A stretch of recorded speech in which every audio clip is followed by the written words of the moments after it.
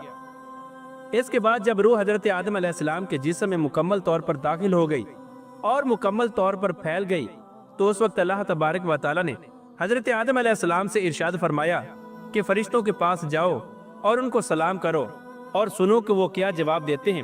تب حضرت آدم علیہ السلام فرشتوں کے پاس تشریف لائے اور ان سے السلام علیکم کہا تو فرشتوں نے جواب دیا وعلیکم السلام ورحمۃ اللہ۔ اس وقت اللہ تبارک و تعالیٰ نے حضرت آدم علیہ السلام سے ارشاد فرمایا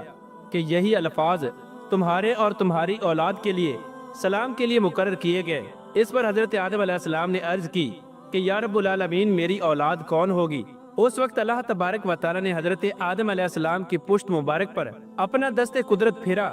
تو اس وقت حضرت آدم علیہ السلام کے جسم سے قیامت تک آنے والی تمام انسانی روحیں باہر نکل آئیں اور حضرت آدم علیہ السلام نے قیامت تک آنے والی اپنی تمام اولاد کو دیکھا۔ پیار دوستو، اس طرح اللہ تبارک و تعالیٰ نے حضرت آدم علیہ السلام کو تخلیق فرمایا اور حضرت آدم علیہ السلام کی تخلیق سے نسل انسانی کی بنیاد رکھی اور حضرت آدم علیہ السلام سے تمام انسانوں کو پیدا فرمایا۔ اللہ تبارک و تعالیٰ سے دعا ہے کہ اللہ تبارک و تعالیٰ ہمیں نیک اعمال کرنے کی توفیق عطا فرمائے اور اپنے پیارے حبیب حضرت محمد مصطفیٰ صلی اللہ تعالیٰ علیہ وآلہ وسلم کی محبت کے اندر جینا مرنا نصیب فرمائے۔